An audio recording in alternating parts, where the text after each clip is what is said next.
पहले good morning to all of you. तो जैसा कि आपको दिख रहा है थंबनेल में है ना कि ये वीडियो आपके लिए बहुत ही ज़्यादा इंपॉर्टेंट होने वाला है। वैसे स्टूडेंट जो इस बार क्लास 12 का एग्ज़ाम देने जा रहे हैं, मैं आपको बता दूं ये वीडियो आपके लिए बहुत ही ज़्यादा इंपॉर्टेंट होने वाला है, क्योंकि ये टर्म 2 का सिलेबस का जो इससे पहले हम जो टर्म 1 का अपलोड कर दिए थे, टर्म 2 का भी जो सेट 1 हम लोग अपलोड कर दिए थे। ये वीडियो जो टर्म 2 का सेट नंबर 2 का डिटेल आंसर है, ठीक है। तो वैसे स्टूडेंट जो क्लास 12 में इस बार एग्जाम देने वाले हैं, ये वीडियो बहुत ज़्यादा इंपॉर्टेंट हो जाता है। चलिए हम लोग बगैर टाइम को है ना वेस्ट किए हम लोग इस वीडियो के बारे में देखते हैं, इस टॉपिक के बारे में देखते हैं। मैं आपको बता दूं कि ये सेट का क्वेश्चन जो है सो बहुत ही ज़्यादा इंपॉर्टेंट है, जो आपके एग्जाम में क्वेश्चन पूछे जाने हैं, ठीक है।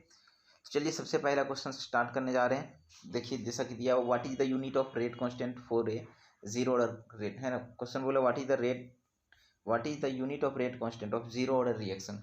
तो जीरो ऑर्डर रिएक्शन के लिए रेट कांस्टेंट का यूनिट निकालना है। ये सेट 1 में भी क्वेश्चन हम लोग चर्चा किए थे इसके बारे में, ठीक है। सेट 1 में भी क्वेश्चन दिया हुआ था, इसके बारे में भी हम चर्चा करते हैं। जैसे अगला दिया हुआ डिफाइन द एडजॉर्प्शन। एडजॉर्प्शन क्या होता है, दिया हुआ what is the coordination number of PT NH3 का होल्ड है ClNO2, है ना, और इसका IPC नाम लिखना है। तो सिंपल सा क्वेश्चन से देखिए, यहाँ पे पहला क्वेश्चन दिया हुआ है कि आपको यूनिट लिखना है किसका, तो जीरो ऑर्डर रिएक्शन के लिए। तो आपको पढ़ाए थे कि जीरो ऑर्डर रिएक्शन के लिए जो यूनिट होता है रेट कांस्टेंट का, वो होता है मोल पर लीटर पर सेकंड। इसका डिटेल हम लोग एक्सप्लेनेशन किए हैं, है ना, पिछले वीडियो में। अगर आप नहीं देखे होंगे तो आप जरूर इससे पहले सेट 1 जो टर्म 2 का सेट 1 जरूर आप देख लीजिए। पूरा डिटेल हम लोग पढ़ाए थे, zero order reaction, first order reaction, second order reaction, third order reaction, nth order reaction, ठीक है।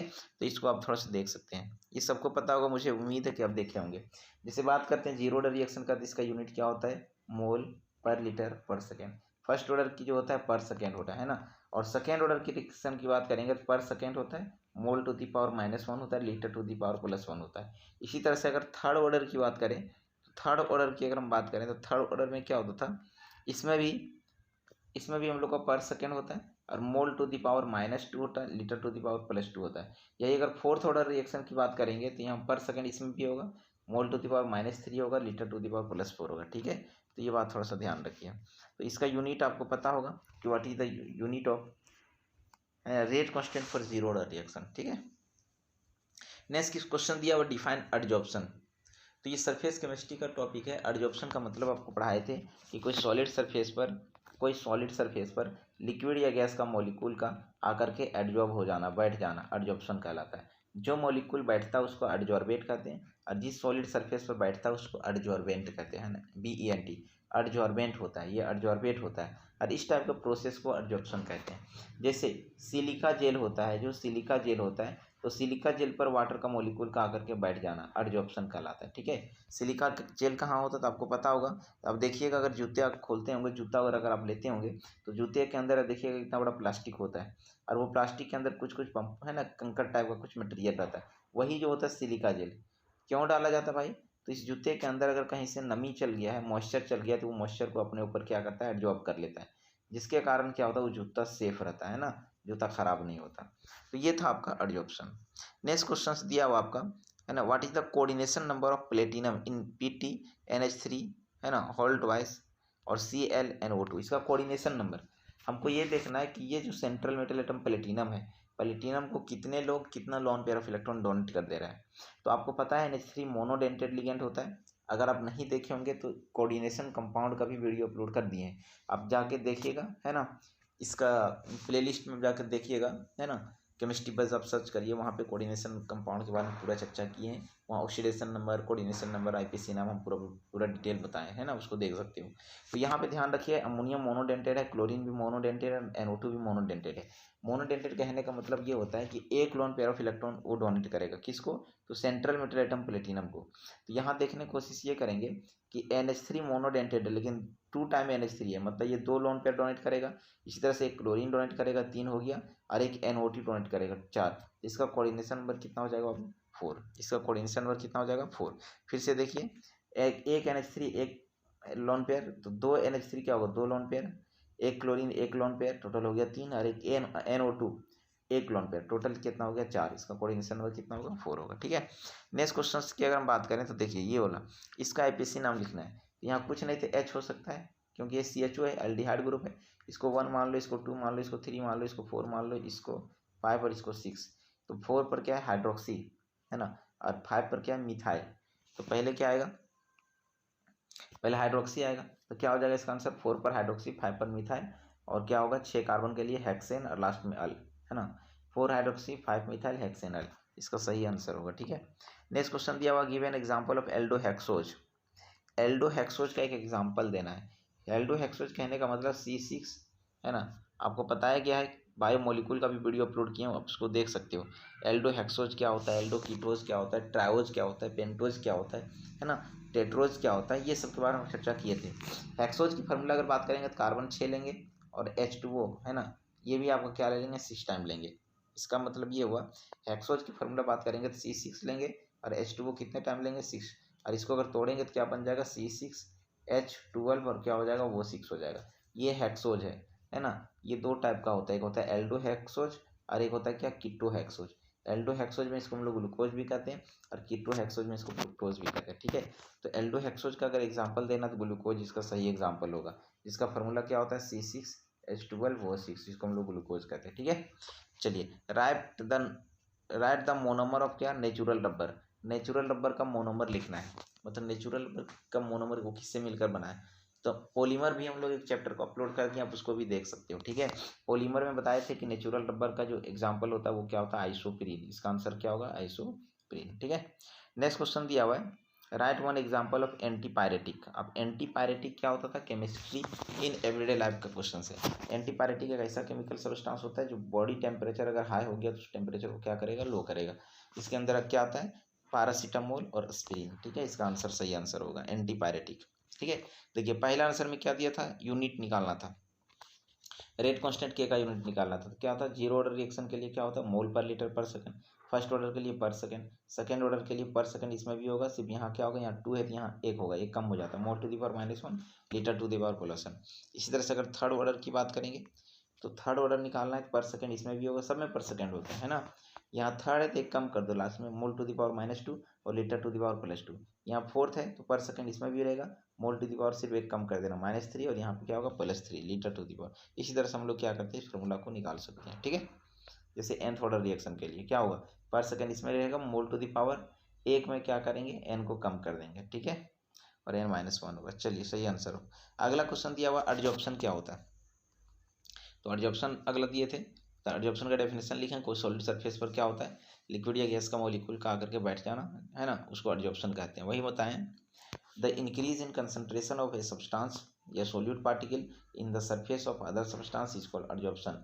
एग्जाम्पल क्या बताएं, सिलिका जेल जो होता है एडजॉर्ब कर लेता है वाटर मॉलिक्यूल। ठीक है, या अमोनिया गैस जो होता है एडजॉर्ब हो जाता है बाय चारकोल के द्वारा। ठीक है, इसका कोऑर्डिनेशन नंबर 4 अभी बताए थे। ठीक है, चलिए लिगेंड भी दो टाइप का होता है, 3 टाइप का होता है, एक होता है मोनोडेंटेड लिगेंड जैसे fluorine, chlorine, bromine, iodine, hydroxy है ना, ये सब ये कोऑर्डिनेशन कंपाउंड में पढ़ा है। डाइडेंटेड लिगेंड जो एक बार में 2 लोन पेयर को डिनोट करते हैं, जैसे oxalate ion, ethylene diamine, glycinate ion है ना, ये सब दिया। और एक होता है पॉलीडेंटेड लिगेंड, वैसे लिगेंड जो एक बार में 2 या 2 से अधिक लोन पेयर ऑफ इलेक्ट्रॉन को डोनेट कर दे। ठीक है, इसके अंदर आता है EDTA और EDTA, इथाइलिन डाइमीन ट्राइसिटेट है ना, ट्राइसिटेट और इथाइलिन डाइमीन टेट्राइसिटेट। ठीक है, ये सब पढ़ाया गया है, कोऑर्डिनेशन कंपाउंड आप देख सकते हो। ठीक है, चलिए इसका आईपीसी नाम ही बता दिए 4 हाइड्रोक्सी 5 मिथाइल हेक्सेनल। एल्डोहेक्सोज का फॉर्मूला बताएं, देखिए ग्लूकोज या गैलेक्टोज। ठीक है, चलिए तो इसके बारे में छठा क्वेश्चन जो दिया हुआ है, 7वां क्वेश्चन दिया हुआ है, ये 6 नंबर 7 नंबर क्वेश्चन जो दिया हुआ है वो सेट 1 में भी एक्सप्लेन कर चुके हैं, आप इसको देख लीजिए, वहाँ पूरा डिटेल एक्सप्लेन किए हैं।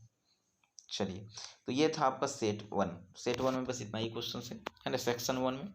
अब हम बात करेंगे थोड़ा सा सेक्शन बी के बारे में। चलो देखो सेक्शन बी में क्वेश्चन दिया हुआ शॉर्ट आंसर टाइप क्वेश्चन, मतलब एक क्वेश्चन अगर आप बनाते हैं ना 3 नंबर क्वेश्चन पूछेगा, 3 नंबर का बनेगा। ठीक है, शॉर्ट आंसर इसमें लिखना है। शॉर्ट आंसर पहला दिया differentiate between order of reaction and molecularity of reaction. Chemical kinetics का फेवरेट क्वेश्चन जहाँ क्वेश्चन पूछे जाते हैं ना कि ऑर्डर ऑफ रिएक्शन क्या होता है और मॉलिक्यूलिटी ऑफ रिएक्शन क्या होता है। ठीक है, चैप्टर में आपको पढ़ाया गया कि ऑर्डर ऑफ रिएक्शन क्या होता है, एक तरह से एक्सपेरिमेंटल कॉन्सेप्ट होता है, पढ़ाया गया है ना। ऑर्डर ऑफ रिएक्शन एक तरह से एक्सपेरिमेंटल कॉन्सेप्ट होता है, लेकिन मॉलिक्यूलिटी क्या होता है एक तरफ से थ्योरेटिकल कॉन्सेप्ट होता है। ऑर्डर ऑफ रिएक्शन को हम तभी लिख सकते हैं जब रेट लाइक इक्वेशन लिखते हैं, और इसको हम लोग जो होता है रेट लाइक इक्वेशन लिखने की जरूरत नहीं होता। ऑर्डर ऑफ रिएक्शन क्या होता है, तो रेट लाइक इक्वेशन लिखने के बाद concentration of to the power जितना होता है, कंसंट्रेशन टू द पावर जितना होता है उसी को ऑर्डर ऑफ रिएक्शन कहते हैं। और मॉलिक्यूलिटी ऑफ रिएक्शन क्या होता है भाई?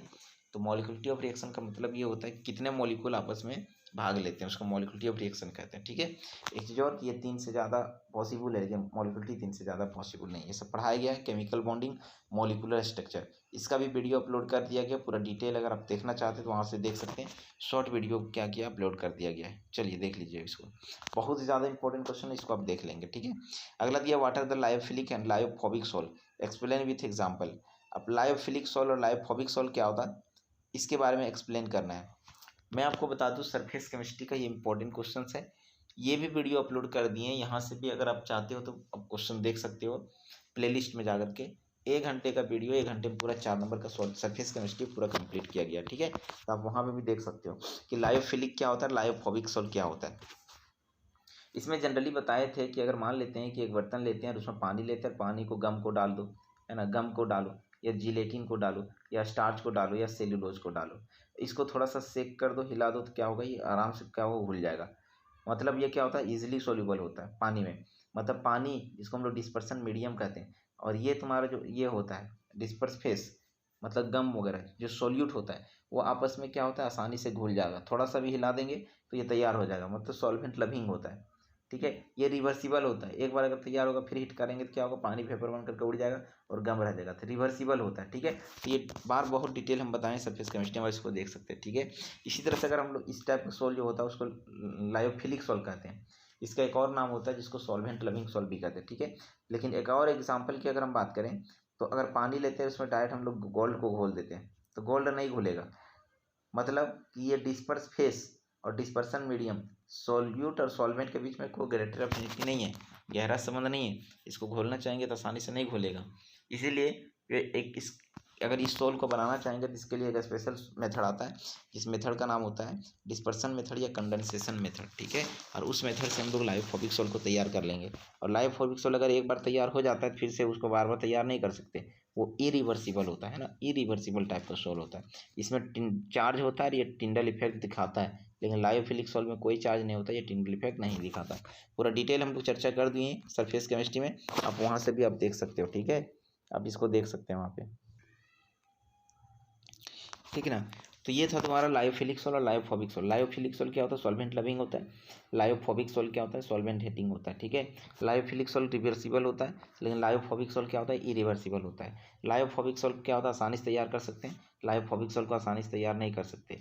ठीक है, ये क्या होता है, एक तरफ से इसमें चार्ज नहीं होता, टिंडल इफेक्ट नहीं दिखाता और ब्रोमियो मोशन नहीं दिखाता, लेकिन इसमें चार्ज होता है और ये टिंडल इफेक्ट ब्रोमियो मोशन दोनों दिखाता है। बहुत सारे डिफरेंस है, बट 3 ही डिफरेंस लिखना है, 3 नंबर के क्वेश्चन। ठीक है, अगला क्वेश्चन दिया using IPC name right the formula of the following compound. इसका फॉर्मूला लिखना है। फॉर्मूला इसके लिए क्या लिखना है, थोड़ा सा समझने की कोशिश करो। क्वेश्चन देखिए, कोऑर्डिनेशन कंपाउंड का भी एक डिटेल वीडियो हम लोग डाल चुके हैं, अब इसको देख लीजिए, पूरा डिटेल समझ में आपको आ जाएगा वहाँ पे। ठीक है, इसका क्या करना है, नाम दिया हुआ आपको फॉर्मूला लिखना है। टेट्रा एमीन है ना, क्वेश्चन दिया हुआ टेट्रा एमीन है ना, क्लोराइडो कोबाल्ट 3 क्लोराइड, इस टाइप का दिया हुआ। इसका देखिए यहाँ पे लिखने की कोशिश किया था। देखो पहला क्वेश्चन था order of reaction, molecularity of reaction difference, तो इसका डिफरेंस देख लीजिए। It is the sum of power of concentration term written in rate law equation, हम बताए थे। रेट ला इक्वेशन लिखने के बाद कंसंट्रेशन टू दी पावर जितना रहता है उसको जोड़ देते हैं, ऑर्डर ऑफ रिएक्शन कहलाता है। मॉलिक्यूलिटी मतलब होता है टोटल मॉलिक्यूल कितने रिएक्शन में भाग ले रहे हैं, total number of reactant molecule which takes place in chemical reaction, उसको हम लोग मॉलिक्यूलिटी कहेंगे। ठीक है, ये जो होता है ऑर्डर ऑफ रिएक्शन 0 भी हो सकता है, फ्रैक्शन भी हो सकता है, इंटीजर भी हो सकता है, लेकिन ये जो ऑर्डर मॉलिक्यूलिटी ऑफ रिएक्शन होता है वो ओनली क्या होता है, नेचुरल नंबर होता है। नेचुरल नंबर होता है मतलब 1 2 और 3 हो सकता है, 3 से ज़्यादा और नहीं होता। एक चीज़ और कि it is an experimental concept, order of reaction experimental concept होता है, लेकिन मॉलिक्यूलिटी ऑफ रिएक्शन क्या होता है, एक थ्योरेटिकल कॉन्सेप्ट होता है। ठीक है, अगला दिया order of reaction greater than 3 is possible. Order of reaction 3 से ज़्यादा पॉसिबल होता है, लेकिन मॉलिक्यूलिटी ऑफ रिएक्शन 3 से ज़्यादा पॉसिबल नहीं होता। यहाँ अगला देखिए एक रियल एग्जाम्पल हम लोग बात करने की कोशिश किए हैं। देखिए रेट ला इक्वेशन लिखने के बाद देखिए concentration to the power alpha और concentration of to the power beta है, और इसका ऑर्डर ऑफ रिएक्शन कितना होगा, अल्फा प्लस बीटा। और मॉलिक्यूलिटी इसका देखिए तो मॉलिक्यूलिटी जो होगा इसका 2 होगा, क्योंकि 2 मॉलिक्यूल आपस में भाग लिया हुआ। जैसे मान लेते हैं ए और बी, एक मॉलिक्यूल ए एक मॉलिक्यूल बी, दोनों मिला तो क्या बना, प्रोडक्ट, मतलब 2 मॉलिक्यूल आपस में भाग लिया, इसका मॉलिक्यूलिटी कितना होगा, 2 होगा। तो ये बात थोड़ा समझने की कोशिश करेंगे। ठीक है, नेक्स्ट क्वेश्चन दिया था लायोफिलिक सॉल्ट। तो लाइफिलिक सॉल्ट को हम लोग क्या कहते हैं, सॉल्वेंट लविंग सॉल्ट कहते हैं, क्योंकि सॉल्यूट और सॉल्वेंट डिस्पर्स फेस और डिस्पर्सन मीडियम के बीच में ग्रेटर एफिनिटी रहता है, ठीक है, आसानी से वो घुल मिल जाता है। वही बताएं, इफ डिस्पर्स फेस, अगर disperse phase and dispersion medium have greater affinity to each other is called lyophilic salt, है ना, जैसे जिलेटिन, स्टार्च, सेलुलोज। इसका प्रॉपर्टीज क्या क्या होता है भाई, तो ये रिवर्सिबल होता है, रिवर्सिबल होता है, स्टेबल सोल होता है, इसको हम लोग सेपरेट नहीं कर सकते हैं, और no charge so can't coagulate, इसमें चार्ज नहीं होता इसलिए कोगुलेट नहीं कर सकते, और टिंडल इफेक्ट नहीं दिखाता। जस्ट अपोजिट होता है लायोफोबिक सोल में, if disperse phase have no any greater affinity for dispersion medium is known as the क्या, लायोफोबिक सोल। इसका एग्जांपल क्या होता है, gold sol, platinum sol, ferric and hydroxide sol, ये सब चीज़। इसका एग्जांपल की बात करेंगे तो एग्जांपल इरिवर्सिबल सोल होता है और अनस्टेबल सोल होता है, ये चार्ज रखता है इसलिए इसको कोगुलेट कर सकते हैं, या टिंडल इफेक्ट इसमें दिखाता है, ये बात थोड़ा सा ध्यान रखना। अगला क्या बताएं, नोट करके देखिए, तो since lyophobic sol can't be easily prepared, क्योंकि लायोफोबिक सोल को हम लोग आसानी से तैयार नहीं कर सकते हैं, है ना, बाय सेकिंग या वार्मिंग के द्वारा, so it can be prepared by special method, इसलिए इसको एक स्पेशल मेथड से तैयार करते हैं, जिस मेथड का नाम होता है कंडेंसेशन और डिस्पर्सन मेथड, ठीक है।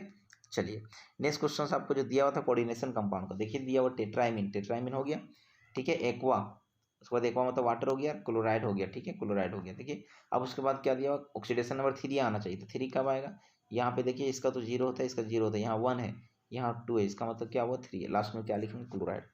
इसी तरह दिया हुआ अगला tetra carbonyl nickel 0, tetra carbonyl nickel 0 का स्ट्रक्चर ये होगा, ठीक है। देखिए पोटासियम ट्राई ऑक्जेलेटो क्रोमेट 3, इसका नाम होगा पोटासियम ट्राई ऑक्जेलेटो, और फिर क्या लिखेंगे, क्रोमेट, चूंकि यहाँ प्लस है तो यहाँ क्या होगा माइनस, और माइनस होगा तो क्रोमियम किस में कन्वर्ट हो जाएगा, क्रोमेट, और लास्ट में ऑक्सीडेशन नंबर 3। कितना आसान क्वेश्चन था, पूरा डिटेल चर्चा हम लोग कर चुके हैं ये कोऑर्डिनेशन कंपाउंड में। वैसे स्टूडेंट जिसको यहाँ पे अगर समझ में नहीं आएगा तो कोऑर्डिनेशन कंपाउंड आप जरूर एक बार देख लेंगे। चलिए नेक्स्ट क्वेश्चन दिया हुआ है, नेक्स्ट क्वेश्चन दिया हुआ है 11वां नंबर क्वेश्चन, थोड़ा सा देख लीजिए इसको, 10 नंबर ना, 11 नंबर क्वेश्चन देखिए क्या क्वेश्चन दिया हुआ, 11 क्वेश्चन दिया, arrange the following as indicated, आपको इंडिकेट जैसा किया जा रहा है उसके अकॉर्डिंग आपको अरेंज करना है। पहला दिया increasing order of boiling point, boiling point के बढ़ते क्रम में आपको क्या करना है, सजाना है।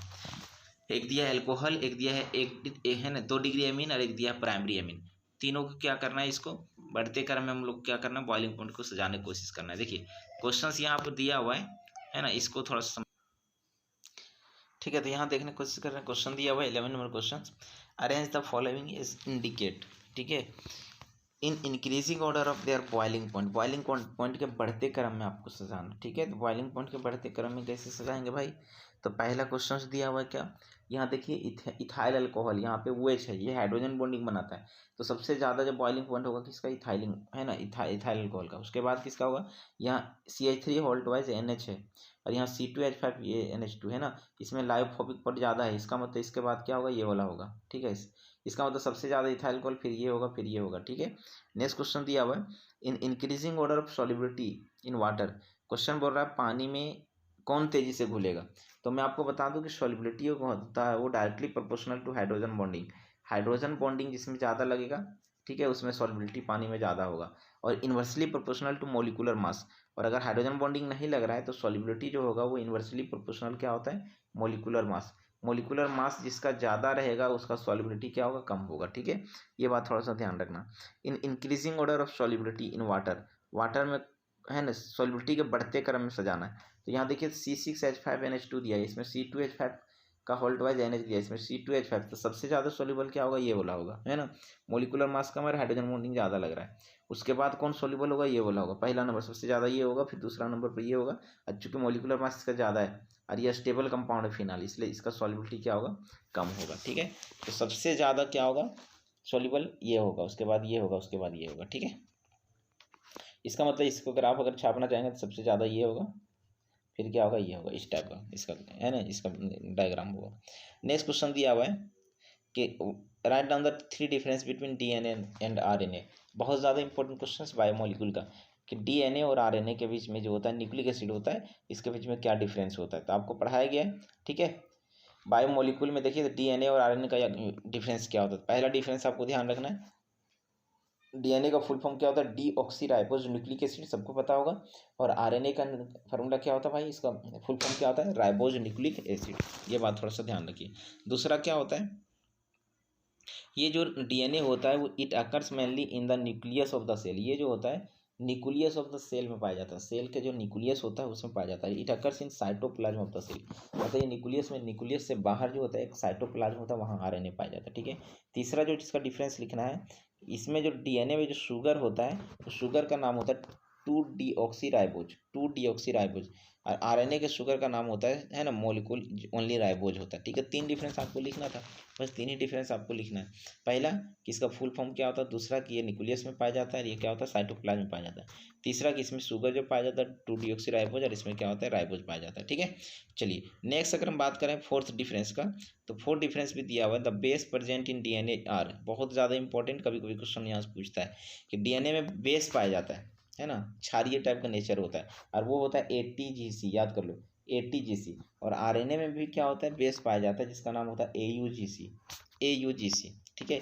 मतलब एटीजीसी मतलब एजीसी इसमें भी पाया जाता है, एजीसी इसमें पाया जाता है। सिर्फ इसमें टी होता है, टी के जगह पर यहाँ पे यू होता है, ये बात ध्यान रखना। कहने का मतलब ए मतलब एडिनिन, टी का मतलब थाइमिन, जी का मतलब ग्वानिन, और सी का मतलब साइटोसाइनिन, है ना, साइटोसिन। और इसमें ए का मतलब वही एडोनिन, जी का मतलब ग्वानिन, और सी का मतलब साइटोसिन, है ना। सिर्फ इसमें थाइमिन पाया जाता है, इसमें यूरासिल पाया जाता है। तो कभी कभी क्वेश्चन पूछेगा कि यूरासिल किस में पाया जाता है, तो यूरासिल आरएनए में पाया जाता है, और है ना थाइमिन किस में पाया जाता है, थाइमिन क्या होता है डीएनए में पाया जाता है। क्वेश्चन बोलेगा थाइमिन किस में एब्सेंट होता है, तो थाइमिन क्या होता है आरएनए में नहीं होता। और क्वेश्चन बोलेगा यूरासिल किस में एब्सेंट होता है ना, डीएनए में नहीं होता। ये बात थोड़ा सा ध्यान रखना। ठीक है। एक ये और होता है कि it transmitted the genetic character from one character to next. मतलब माँ बाप के लक्षणों का जो होता है करेक्टर क्या करता है? ट्रांसफर करता है। कौन? डीएनए। बट ऐसा ये नहीं करता, ये प्रोटीन का सिंथेसिस में काम करता है, प्रोटीन को बनाने में इसका रोल होता है। ठीक है। ये सब था मेन डिफरेंस बिटवीन डीएनए और आरएनए। इसको याद कर लेंगे, बहुत ही ज़्यादा इंपॉर्टेंट क्वेश्चन। ठीक है। नेक्स्ट क्वेश्चन दिया हुआ है addition polymer and condensation polymer के बीच में क्या करना है? डिफरेंस बताना। नेक्स्ट क्वेश्चन दिया हुआ है एक्सप्लेन विथ एग्जाम्पल। एग्जाम्पल के साथ आपको एक्सप्लेन करना है एडिशन पॉलीमर क्या होता है, पॉलीमराइजेशन क्या होता है, कंडेंसेशन पॉलीमराइजेशन क्या होता है। बहुत ज़्यादा इंपॉर्टेंट क्वेश्चन पॉलीमर का। इसका वीडियो भी आप लोग को अपलोड कर दिया गया, बहुत ज़्यादा इंपॉर्टेंट वीडियो था जिसको हम लोग बताने की कोशिश की, आप इसको भी देख सकते हैं। ठीक है।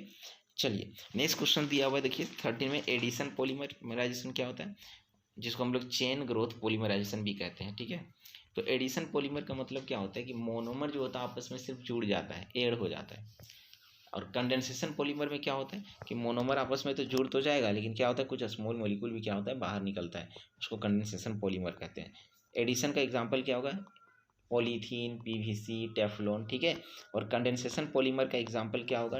नायलॉन 6 हो जाएगा, टेरिडीन हो जाएगा, डेक्रोन हो जाएगा, है ना, ये बेकेलाइट हो जाएगा, है ना। तो ये सब चीज़ आप पॉलीमर का वीडियो अपलोड किए, बहुत ही शॉर्ट वीडियो अपलोड किए as a crash course type का, इसको जरूर देख लेंगे भाई। देखिए एडिशन पॉलीमर का मतलब क्या बताता है? Polymerization reaction in which large number of monomers units मतलब जुड़ जाता है combined together to form a large size polymeric chain without elimination of any small molecule, बगैर कोई छोटे छोटे मॉलिक्यूल बाहर निकले, is called addition polymer. Example polyethene, polyvinyl chloride, है ना, पीवीसी। अब इसका स्ट्रक्चर देखना चाहेंगे तो आप जाकर देख सकते हैं कहाँ? पॉलीमर वाला वीडियो में, बहुत मज़ा आ जाएगा। पहले आप उसको देखिए, समझ में आ जाएगा। ठीक है। दूसरा होता है कंडेंसेशन पॉलीमर। कंडेंसेशन पॉलीमर में क्या होता है? मोनोमर आपस में तो जुड़ेगा बट स्मॉल मॉलिक्यूल भी क्या करता है? एलिमिनेट होता है। जैसे the polymerization reaction in which monomers combine together with elimination of some small molecules like H2O NH3 is called condensation polymer. ठीक है। एग्जाम्पल क्या होगा? नाइलॉन 6 और बेकेलाइट और टेरिलीन। ठीक है। ये बात थोड़ा सा ध्यान रखना। चलिए नेक्स्ट क्वेश्चन दिया हुआ है एग्जाम्पल ऑफ कंडेंसेशन पॉलीमर। देखिए यहाँ कंडेंसेशन पॉलीमर का अगर एग्जाम्पल की बात करेंगे तो हम लोग नायलॉन 6 जब पढ़ाएंगे तो आपको पता चलेगा कि ये होता है hexa amine, hexa methylene diamine. देखिए तो हेक्सा मिथाइलिन और एक एमीन इधर एक एमीन इधर, डायमीन हो गया। और एडीपी के एसिड के साथ रिएक्शन करवाते हैं, मतलब डाइओइक एसिड के साथ, एक ओइक एसिड इधर एक ओइक एसिड इधर। एन मोलिकुल ये भी ले लिए, एन मोलिकुल इधर ले लिया, दोनों को पॉलीमराइज कर दिए। तो देखिए इसका वो एच और इसका एच बाहर निकल गया H2O। इसी तरह से इसका एच और उधर से क्या होगा? H2O बाहर निकल जाएगा। और बहुत सारा यहाँ देखिए इसका वो एच और उधर से H2O बाहर निकल जाएगा। पॉलीमराइजेशन करवाएं तो किस टाइप का स्ट्रक्चर बना, थोड़ा सा देखिए तो भाई। ठीक है। ये NH हो गया, देखिए ये तो NH हो गया, CH2 6 टाइम NHCO, और दोनों ये CO के द्वारा क्या होता है, जुड़ गया। और ये जो बना स्ट्रक्चर क्या बाहर निकल गया, नाइलॉन 6 और यहाँ H2O बाहर निकल रहा है, NH2O। कैसे NH2O बाहर निकलेगा, इसका OH इसका HH2O, इधर का H उधर से भी OH H2O बाहर निकल जाएगा, इसका OH और उधर से एमीन आएगा H2O, बहुत सारा NH2O क्या होता है बाहर निकल जा रहा है। और दोनों क्या होता है, ये मॉलिक्यूल और ये मॉलिक्यूल आपस में जुड़ जा रहा है, NH2O बाहर निकल जा रहा है। मतलब क्या होता है, यहाँ पे कंडेंस हो रहा है ना, कंडेंसेशन पॉलीमर कहलाएगा। ठीक है। Example of addition polymer, addition polymer में कैसे एग्जाम्पल लिखेंगे, तो जैसे ये इथीन है, इथीन है, इथीन एन टाइम ले लिए और इसको पॉलीमराइजेशन करते क्या होता है, सिर्फ पॉली इथीन बन जाता है, इसमें कोई स्मॉल मॉलिक्यूल बाहर नहीं निकलता। इसका मतलब ये हुआ कि ये एक तरफ से क्या होता है, एडिशन पॉलीमर होता है। ठीक है, चलिए नेक्स्ट क्वेश्चन। मॉडल सेट 1 में भी हम क्वेश्चन डिटेल बात कर रहे हैं, है ना। एंटी एसिड क्या होता है, एंटी एसिड का मतलब ये होता है कि एक ऐसा केमिकल सब्सटेंस जो पेट में अगर एसिडिटी हो गया, बहुत ज़्यादा खाना है ना, खा पी लिया, बंता का एग्जाम्पल बताए थे, बंता शादी हुआ था, जम के खा लिया था, तो जम के खाने से उसका पेट में क्या होता है, एसिड रिलीज हो गया था, पेट पेन होने लगा था, दर्द होने लगा था, तो उसको हम लोग इनो पिला दिए थे, है ना, एंटी एसिड हो गया था। इनो जो एसिड उसके अंदर पेट में हो गया वो ख़त्म कर देगा, उसको एंटी एसिड कहते हैं। ठीक है, मॉडल सेट 1 आप देख सकते हैं, इसमें बताएं तो डिटेल। डिसइंफेक्टेंट क्या होता है, ऐसा केमिकल सब्सटेंस होता है जो क्या करता है, माइक्रो ऑर्गेनिज्म सूक्ष्म जीव को मार देता है ना। और इसका यूज हम लोग लिविंग टिश्यूज में नहीं कर सकते, जबकि एंटीसेप्टिक का यूज हम लोग कर सकते हैं। ठीक है, तो ये होता है, तो इसको भी आप देख सकते हैं, बताया गया है। ठीक है, वही अंक बताएं, डिसइंफेक्टेंट को the chemical substance which are use to kill और प्रिवेंट द ग्रोथ ऑफ, है ना, microorganism but they can't be applied in living tissues are called and disinfectant. Example क्या होगा, क्लोरीन ब्लीचिंग, है ना, chlorine bleach, phenol, hydrogen peroxide और formaldehyde. ठीक है, ये बात थोड़ा सा ध्यान रखेंगे। चलिए नेक्स्ट क्वेश्चन जो न्यूमेरिकल के क्वेश्चन है, केमिकल काइनेटिक्स के क्वेश्चन जो बहुत ज़्यादा इंपॉर्टेंट, थोड़ा सा इसको भी देख लीजिए। सिंपल क्वेश्चन है, कोई दिक्कत नहीं है इसमें। देखिए क्वेश्चन दिया ए और बी के मध्य अभिक्रिया दिया हुआ है, इसमें इसलिए इंग्लिश वाला हम टाइप नहीं किए क्योंकि वहाँ पे थोड़ा सा ये कैमरा लेने में दिक्कत हो रहा था, 2 पेज में था, तो हिंदी वाला हम लोग ले लिए। देखिए क्वेश्चन दिया ए और बी के मध्य अभिक्रिया ए के प्रति प्रथम तथा बी के प्रति शून्य कोटि के निम्नलिखित तालिका में रिक्त स्थान भरिए। सिंपल, ध्यान रखिए आप इसको इस तरह से समझिए कि यहाँ जो क्वेश्चंस दिया हुआ है, क्वेश्चंस ये दिया हुआ है, ए का कुछ कंसंट्रेशन दिया हुआ है, कंसंट्रेशन और बी का कुछ कंसंट्रेशन दिया है, यहाँ से रिएक्शन करवाए तो प्रारंभिक वेग आपको दिया हुआ है। ठीक है, कहीं कहीं देखिए कंसंट्रेशन ऑफ ए निकालना है, कहीं कहीं कंसंट्रेशन ऑफ, है ना, ए निकालना है, कहीं कहीं रेट कांस्टेंट के का वैल्यू निकालना है। ठीक है, कहीं कहीं दिया हुआ है, जिसका वैल्यू आपको दिया हुआ है, तो जब इसका वैल्यू दिया है निकालना है, तो इसका वैल्यू दिया हुआ है, जब इसका वैल्यू निकालना है तो इसका वैल्यू दिया हुआ है। ठीक है, तो सिंपल इस टाइप का क्वेश्चन दिया हुआ है, लेकिन यहाँ ध्यान ये रखना है कि ए जो है सो पहला फर्स्ट ऑर्डर रिएक्शन है और बी दिया हुआ वो दिया हुआ 0 ऑर्डर रिएक्शन आपको दे दिया गया ऊपर में। देखिए ए के मध्य, ए और बी के मध्य अभिक्रिया ए के प्रति प्रथम कोटि मतलब फर्स्ट ऑर्डर और बी के प्रति शून्य कोटि मतलब 0 ऑर्डर रिएक्शन है। ठीक है, तो इसमें भरना है। तो देखिए ए का कंसंट्रेशन दिया हुआ है, बी का कंसंट्रेशन दिया है ना, प्रारंभिक वेग दिया हुआ है। ठीक है, 2.0 इंटू 10⁻², यहाँ से के का वैल्यू निकाल लेंगे, रेट कांस्टेंट के का वैल्यू निकाल लेंगे और यहाँ पे क्या करेंगे, यहाँ पर कंसंट्रेशन ऑफ ए निकालना है, के का वैल्यू पुट करेंगे, कंसंट्रेशन ऑफ ए निकल जाएगा।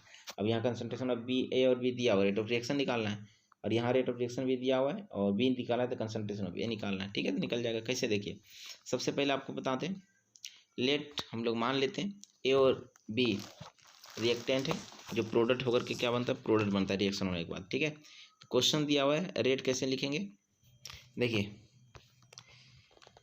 यहाँ पे हम बात करने की कोशिश ये कर रहे थे कि रेट आर बराबर क्या होगा, k into concentration of A and concentration of कितना है बी, लेकिन दिया हुआ आपको क्या दिया हुआ आपको कि ए फर्स्ट ऑर्डर रिएक्शन है और बी क्या है, 0 ऑर्डर रिएक्शन। मतलब पहला गिवेन आर बराबर क्या हो जाएगा, है ना, रेट ऑफ रिएक्शन को आर कहते हैं, के into concentration of A first order और बी जो है 0 ऑर्डर, इस क्वेश्चन 1 मान लिए। ठीक है, यहाँ से हम लोग क्या कर दिए, यहाँ से हम लोग क्या कर दिए, आर का वैल्यू रहने दिए, इसको R1 मान लिया, के का वैल्यू के हम लोग निकालना है, ए का वैल्यू और बी का वैल्यू हम लोग को पुट कर दिया। कंसंट्रेशन ऑफ ए का वैल्यू दिया 0.1 और कंसंट्रेशन ऑफ बी का वैल्यू दिया 0.1। देखिए यहाँ पे कंसंट्रेशन ऑफ ए का वैल्यू दिया है 0.1 और कंसंट्रेशन ऑफ बी का वैल्यू दिया है 0.1। यहाँ से हम लोग किसका वैल्यू निकालिए पुट करके। ठीक है, के का value R1 rate of reaction आपको पहला दिया हुआ है। ठीक है, यहाँ पे देखिए रेट ऑफ रिएक्शन दिया 2 × 10⁻, देखिए यहाँ पे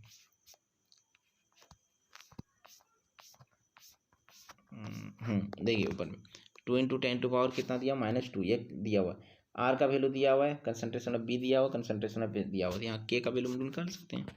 ठीक है, देखिए सबका वैल्यू दिया हुआ है तो क्या हुआ, के का वैल्यू निकाल दिए। यहाँ से के का वैल्यू निकल गया तो कितना निकल गया, देखिए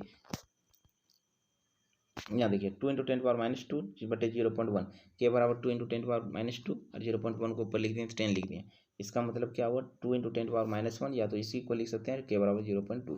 के का वैल्यू निकल गया। अब हम लोग क्वेश्चन दूसरा देखना है। क्वेश्चन दूसरा में क्या दिया हुआ है, कंसंट्रेशन ऑफ ए निकालना है, बी का वैल्यू दिया हुआ और आर का वैल्यू दिया हुआ है, तो निकल जाएगा। देखिए यहाँ पे R2 बराबर क्या होगा, k into concentration of A into concentration of B to the power 0। R2 का वैल्यू आपको पहले से दे दिया हुआ है और के का वैल्यू हम लोग निकालनी है 2 × 10⁻⁻1। ए का वैल्यू आपको निकालना है, बी का वैल्यू आपको दिया होता है, यहाँ से निकल गया। ठीक है, कंसंट्रेशन ऑफ ए का वैल्यू। इसी तरह से कंसंट्रेशन ऑफ 3, R3 का वैल्यू आपको निकालना है, मतलब इसका वैल्यू निकालना है। देखिए ये बोला ए दिया है, बी दिया, आर का वैल्यू निकालना है, बन जाएगा। ठीक है, इसी तरह से आगे हम लोग बना सकते हैं। R3 का वैल्यू निकालना है, R3 बराबर k into concentration of A to the power 1 और बी टू द पावर कितना हो गया 0।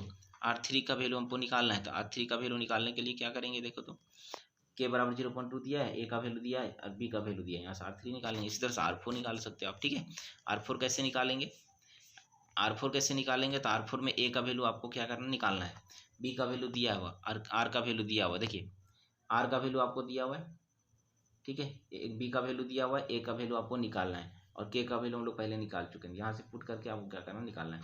कमेंट सेक्शन में आपको जरूर कमेंट करेंगे इसका आंसर कितना आया। ठीक है, यहाँ तक देखते होंगे तो चलिए नेक्स्ट क्वेश्चन की अगर हम बात करने की कोशिश करें तो कौन सा क्वेश्चन है भाई, 16 नंबर क्वेश्चन दिया हुआ, write down the monomers of the following polymers. सिर्फ आपको मोनोमर्स बताना है कि किसका मोनोमर्स क्या होगा। फिर से मैं बता दूं किसका भी वीडियो लेक्चर अपलोड कर दिया गया है, पॉलीमर्स का भी, इसको है ना बनाने की कोशिश करेंगे।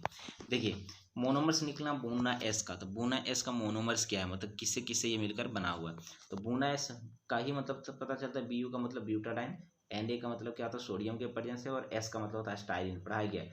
मतलब बूना ब्यूटाडाइन और स्टाइरिन के प्रेजेंस में इसको हीट करते हैं सोडियम के प्रेजेंस से, मतलब ब्यूटाडाइन और क्या होगा, स्टाइरिन होगा इसका मोनोमर। ठीक है, चलिए बूना एन क्या होता है, बी यू का मतलब होता है ब्यूटाडाइन और एन का मतलब होता है नाइट्राइल, नाइट्राइल और क्या होगा, ब्यूटाडाइन। ठीक है, डेक्रोन भी आपको बताया गया है, डेक्रोन, टेरिलीन, ठीक है, बेकेलाइट, नियोपिरिन, इस सबको आपको बताया गया है। आप इसको देख सकते हैं कहाँ पे, तो बैक वीडियो में, या फिर यहाँ पे देखने की कोशिश करेंगे। देखिए वही बताएं, बूना एस का मतलब क्या होता है, स्टाइरिन, है ना, एस का मतलब स्टाइरिन, बी यू का मतलब होता है ब्यूटाडाइन। इसी टाइप का बूना एन, बी यू का मतलब होता है ब्यूटाडाइन या ब्यूटा 1,3 डाइन, और एन का मतलब क्या होता है, अक्राइलो नाइट्राइल या नाइट्राइल भी का सेकंड चलेगा। ठीक है, डेक्रोन की बात करेंगे तो डेक्रोन है ना, टेरिलीन और डेक्रोन जिसको कहते थे इथाइलिन ग्लाइकोल, है ना, और क्या होता है टेरिप्थेलिक एसिड, इसका क्या होगा, मोनोमर होगा। बेकेलाइट में आपको पढ़ाया गया था फिनोल और क्या फॉर्मल्डिहाइड, पॉलीमर वीडियो आप देख सकते हैं। ठीक है, नेक्स्ट दिया हुआ नियोपिरिन, तो नियोपिरिन कहाँ से बनता है, क्लोरोपिरिन से, है ना, तो क्लोरोपिरिन का फॉर्मूला होता है 2-chloro-1,3 है ना ब्यूटाडाइन। ठीक है, 2-chloro-1,3 ब्यूटाडाइन, 2-chloro-1,3 ब्यूटाडाइन। ठीक है, इस टाइप का होता है, ये वाला होता है यहाँ पर 2-chlorine-1,3 है ना ब्यूटाडाइन, ये इसका क्या होता है, नियोपिरिन का मोनोमर्स होता है ना, क्लोरोपिरिन जिसको कहते हैं। चलिए नेक्स्ट क्वेश्चन दिया, बहुत ज़्यादा important question, draw the structure of the following compound. सब कंपाउंड को क्या करना है, ड्राव करना है। ये मैं बता दूं ये पी ब्लॉक एलिमेंट का स्ट्रक्चर है, और पी ब्लॉक एलिमेंट का स्ट्रक्चर के लिए स्पेशल 10 से 12 मिनट का वीडियो हम अपलोड किए हैं। मतलब आपका एग्जाम में टोटल जितना सारा स्ट्रक्चर है जो पी ब्लॉक से रिलेटेड क्वेश्चन है, जो क्वेश्चन पूछने जा रहे हैं, सब स्ट्रक्चर हम अपलोड कर दिए हैं। मतलब अगर स्ट्रक्चर उतना पढ़ लेते हैं तो मुझे लगता है कि वहाँ से क्वेश्चन बाहर नहीं छूटेगा, और भी क्वेश्चन बनता ही नहीं है। जितना स्ट्रक्चर बनता है आपको हम एक वीडियो बना दिए हैं, आप उसको देख सकते हैं, केमिस्ट्री वाइज सर्च करिए, आप देखिए उसमें सब क्वेश्चन उसी के अंदर रहेगा, और उसी का पार्ट है ये जो स्ट्रक्चर अभी आप देखने जा रहे हैं। देखिए H2SO4 है ना, H2H2O7, HCl4, ClF3, IF7, HClO3, इसका वीडियो कैसे लाएँ, किस तरह से लाएँ, पूरा वीडियो आप देखिए, समझ में आ जाएगा। ठीक है, इसका स्ट्रक्चर वहाँ भी हम लोग ड्राव कर दिए हैं। देखिए वैसे भी इसको अगर देखना चाहेंगे तो क्या होगा, सबका स्ट्रक्चर जनरली हम लोग टेट्राहेड्रल बनाएंगे। H2H2O7 का एक S और S यहाँ दे दिए, इसको मोड़ी पर वो दे दिए और टेट्राहेड्रल बना दिए, क्या बन गया, है ना, दो हाइड्रोजन है तो एक OH इसको दे दिए, एक OH इसको दे दिए, और एक ऑक्सीजन यहाँ, एक ऑक्सीजन है ना, इसका स्ट्रक्चर सिंपल इस टाइप का बनेगा। ठीक है, S2H2 और ऑक्सीजन कितना है 7 हो गया, HCF4 है ना, इस टाइप का स्ट्रक्चर बनेगा। इसी तरह से क्या होगा, इसको कहते हैं क्या, स्क्वायर प्लेनर। अब कैसे बना तो इसका वीडियो आप जरूर देख लीजिए, स्ट्रक्चर वाला वीडियो में अपलोड किया है, वहाँ पूरा समझ में आ जाएगा आपको, ठीक है। ये हो गया आपका XEF है ना, XEF4 का स्ट्रक्चर, ठीक है, जिसको स्क्वायर प्लेनर कहते हैं। इसी टाइप का होता है तुम्हारा इसका ClF3 का T शेप होगा, जिसमें 3 बॉन्ड पेयर है ना, 2 लोन पेयर होगा। IF7 जो होता है trigonal bipyramidal, sorry pentagonal bipyramidal होगा, 5 बॉन्ड पेयर, 7 बॉन्ड पेयर होगा है ना, 0 लोन पेयर होगा, ये बात ध्यान रखना। SClO4 का स्ट्रक्चर इस तरह से होगा, ठीक है। और यहाँ अगर हम बात करने की कोशिश करेंगे, यही तो 4-5 स्ट्रक्चर था, और ये स्ट्रक्चर हम लोग बता दिए, आप इसको जरूर उसको देख लेंगे, ठीक है। चलिए देखिए, नेक्स्ट 80 नंबर क्वेश्चन दिया हुआ है, right short notes on the following. सब में क्या करना है, हम लोग बात करने की कोशिश करें, इसमें शॉर्ट नोट्स लिखना है, ठीक है। पहला दिया HVZ रिएक्शन, जिसको हम लोग बताए थे hello Volhard Zelinsky square reaction, और एक दिया हुआ स्ट्रीफिकेशन रिएक्शन, और एक दिया क्लीमेंसन रिडक्शन, ठीक है। ये सब वीडियो बता दिया गया है, क्लास में पूरा डिटेल पढ़ाया गया, आप इसको देख सकते हैं। या फिर देखिए HVZ रिएक्शन क्या होता है, थोड़ा समझिए। HVZ रिएक्शन का मतलब होता है Hell Volhard Zelinsky square reaction. इसका मतलब क्या होता है, एक कार्बोक्सिलिक एसिड हम लोग लेते हैं, क्या लेते हैं भाई, कार्बोक्सिलिक एसिड लेते हैं। जैसे देखिए ये कार्बोक्सिलिक एसिड है, इसको हेलोजन के साथ रिएक्शन करवा दो, या तो Cl2 और Br2 के साथ, ठीक है। रेड फास्फोरस के साथ इसको हीट करेंगे, HI और रेड फास्फोरस के साथ, रेड फास्फोरस के साथ जैसे हीट करेंगे तो ये क्लोरीन ग्रुप, ये फंक्शनल ग्रुप है, इसके बगल वाला को अल्फा कार्बन कहते हैं, इसमें जो हाइड्रोजन रहता है इसको अल्फा हाइड्रोजन कहते हैं। यहाँ से एक हाइड्रोजन हटेगा, ये H पर प्लस और एक Cl मिल करके क्या होगा, बाहर निकल जाएगा HCl, और ये क्लोरीन जो एक बचा हुआ आकर के यहाँ जुड़ जाएगा, मतलब क्या बन जाएगा CH2Cl, और COOH प्लस HCl बाहर निकल जाएगा, मतलब अल्फा हेलो कार्बोक्सिलिक एसिड बनेगा, मतलब अल्फा क्लोरो है ना कार्बोक्सिलिक एसिड, इसी को कहते हैं HVZ रिएक्शन। जैसे देखो यहाँ पे हम बात करने की कोशिश की, ये कार्बोक्सिलिक एसिड नहीं है, फंक्शनल ग्रुप किया है तो इसको अल्फा कहते हैं। तो यहाँ पे क्या होगा, एक हाइड्रोजन हटेगा और यहीं पे Br जुड़ेगा, ठीक है, यहाँ पे Br जुड़ेगा, तो बन गया CH3 CH और Br है ना, COH, एक हाइड्रोजन हटा और एक ब्रोमीन मिलकर HBr बाहर निकल गया, है ना, अल्फा ब्रोमो कार्बोक्सिलिक एसिड बना। इस टाइप के रिएक्शन का नाम होता है Hell Volhard Zelinsky reaction. Hell Volhard Zelinsky square reaction क्या होता है, एलिफेटिक कार्बोक्सिलिक एसिड लेते हैं containing at least 1 alpha hydrogen, undergo halogenation with X2 and Cl2Br2 in the presence of red phosphorus and forms alpha halo carboxylic acid. This type of reaction is called HVZ reaction, ठीक है। Next question दिया है स्ट्रीफिकेशन reaction. स्ट्रीफिकेशन reaction का मतलब होता है कि ऐसा केमिकल रिएक्शन जिसमें ईस्टर बनता हो, है ना, ईस्टर के बनने के प्रोसेस को स्ट्रीफिकेशन रिएक्शन कहते हैं। और ईस्टर कब बनता है, जब हम लोग कार्बोक्सिलिक एसिड लेते हैं, कार्बोक्सिलिक एसिड का फॉर्मूला यही होता है RCOOH, इसको एल्कोहल के साथ रिएक्शन करवा दो, एल्कोहल का फॉर्मूला होता है ROH in the presence of acid, तो क्या होगा, इसका OH और इसका H मिल करके क्या बाहर निकल जाएगा, H2O, और ये वाला दोनों जुड़ जाएगा, है ना, ये वाला तो क्या हो जाएगा RCO, यहाँ से RCO और क्या बन जाएगा RCOO, और यहाँ से R, मतलब बन जाएगा RCOOR, जिसको ईस्टर कहते हैं। इस टाइप को प्रोसेस को कहते हैं स्ट्रीफिकेशन रिएक्शन। जैसे कि एग्जांपल यहाँ देखिए, यहाँ दिया हुआ क्या CH3COOH कार्बोक्सिलिक एसिड, और यहाँ CH3OH है ना एल्कोहल, इसका OH इसका H मिल करके क्या होगा, H2O बाहर निकलेगा, है ना, और बन जाएगा CH3CO और वो और CH3, इसका मतलब क्या बन जाएगा, देखिए तो यहाँ पे है ना CH3CO और CH3, मतलब मिथाइल इथेनोएट। और इस टाइप के रिएक्शन का नाम क्या होता है, स्ट्रीफिकेशन रिएक्शन, चूँकि ईस्टर बन गया, ठीक है। वही बताएं कि when carboxylic acid is heated with alcohol in the presence of sulphuric acid, when carboxylic acid is heated, जब कार्बोक्सिलिक एसिड को हीट करते हैं विथ एल्कोहल के साथ in the presence of sulphuric acid, then it forms ester, और this type of reaction is known as the esterification reaction, ठीक है। ये था। नेक्स्ट दिया हुआ क्लीमेंसन रिडक्शन। क्लीमेंसन रिडक्शन क्या होता है, थोड़ा इसके बारे में देखिए। क्लीमेंसन रिडक्शन एक तरह से रिडक्शन होता है, और ये क्या करता है, एल्डिहाइड या कीटोन उसको अल्केन में कन्वर्ट कर देता है, ठीक है, मतलब कार्बोनिल ग्रुप को डायरेक्ट किस में कन्वर्ट कर देता है, अल्केन में। देखिए CO कार्बोनिल ग्रुप है, इसमें जिंक अमलगम और कॉन्क HCl, जिंक अमलगम और कॉन्क HCl को ही कहते हैं क्लीमेंसन रिडक्शन। ये क्या करता है, यहाँ से हाइड्रोजन को क्या करेगा, ऑक्सीजन को हटा देगा, और इसके बदले हाइड्रोजन को जोड़ देगा, 2 हाइड्रोजन जोड़ देगा तो क्या बन जाएगा CH2, और ये ऑक्सीजन हटा दो और 2 हाइड्रोजन इसको मिल जाएगा तो मिल जाएगा क्या, H2O बाहर निकल जाएगा, ठीक है। तो ये बात थोड़ा सा ध्यान रखिए, कितना हाइड्रोजन जरूरत पड़ा, तो 2 हाइड्रोजन यहाँ पे जोड़ने में CH2 और 2 हाइड्रोजन ऑक्सीजन को, 4 हाइड्रोजन, तो 4 हाइड्रोजन की जरूरत पड़ा, है ना, इसको कहते हैं क्लीमेंसन रिडक्शन। जैसे CH3COH था, 4 हाइड्रोजन का यूज पड़ा, कौन, तो रिड्यूसिंग, ये क्लीमेंसन रिड्यूसिंग एजेंट का यूज किया, क्या बन गया यहाँ, वो हट गया, क्या बन जाएगा CH2 और H मिल करके CH3 बन गया, और H2O क्या हुआ, बाहर निकल गया, इसको हम लोग कहते हैं क्लीमेंसन रिडक्शन, ठीक है। वही यहाँ बताएं कि व्हेन अल्काइल हैलाइड एल्डिहाइड और कीटोन, जिसको कार्बोनिल ग्रुप कहते हैं, ट्रीटेड किया जाता है जिंक अमलगम के साथ ZnHg and conc HCl give hydrocarbon, तो वो क्या करता है हाइड्रोकार्बन देता है अल्केन है ना, of same number of carbon atom in parent chain of carbonyl group is known as the Clemmensen reduction. ठीक है, क्लीमेंसन रिडक्शन का मतलब होता है कि जब कार्बोनिल ग्रुप को चाहे वो एल्डिहाइड हो चाहे कीटोन जिंक अमलगम के साथ जिंक Hg जिसको कहते हैं और कॉन्क HCl के साथ रिएक्शन करवाते थे हाइड्रोकार्बन तैयार करता है अल्केन तैयार करता है सेम कार्बन एटम को है ना, उसको कहते हैं क्लीमेंसन रिडक्शन। ठीक है, नेक्स्ट और लास्ट क्वेश्चन दिया हुआ लास्ट रिएक्शन क्वेश्चन दिया कंप्लीट द फॉलोइंग रिएक्शन को कंप्लीट करना है, इसका रिएक्शन क्या होगा है ना। यहाँ देखिए एकदम आसान रिएक्शन दिया हुआ है, क्वेश्चन देखिए आसान कितना आसान दिया हुआ है, इसको कंप्लीट करना है। C6H5NH2 एमीन का रिएक्शन है और क्लोरोफॉर्म के साथ और अल्कोहलिक KOH के साथ रिएक्शन करवाए है ना। तो ये रिएक्शन आपको पढ़ाए थे कार्बाइल एमीन रिएक्शन कि जब भी हम लोग प्राइमरी एमीन लेते हैं क्लोरोफॉर्म के साथ अल्कोहलिक KOH के साथ रिएक्शन करवाते हैं तो यहाँ से क्या बनता है, तो आइसोसाइनाइड बनता है। क्या बनता है भाई, आइसोसाइनाइड बनता है। 3KCl क्या होगा यहाँ से बाहर निकल जाएगा, इसका K और इसका Cl है ना, 3KCl यहाँ से बाहर निकल जाएगा, 3 मोलिकुल ऑफ KOH का जरूरत पड़ेगा और क्या होगा 3KCl बाहर निकल जाएगा है ना, और 3H2O भी क्या होगा यहाँ से बाहर निकल जाएगा और क्या होगा है ना 3H2O भी बाहर निकल जाएगा और ये बेंजीन पर क्या होगा, ये बेंजीन जो बेंजीन ग्रुप है उसी पर साइनाइड ग्रुप आ जाएगा ना, फिनाइल पर क्या होगा साइनाइड, मतलब कार्बाइल एमीन रिएक्शन आपको पढ़ाया गया है आइसोसाइनाइड रिएक्शन बनता है। तो वही यहाँ लिखाने की कोशिश किए, देखिए फिनाइल ग्रुप है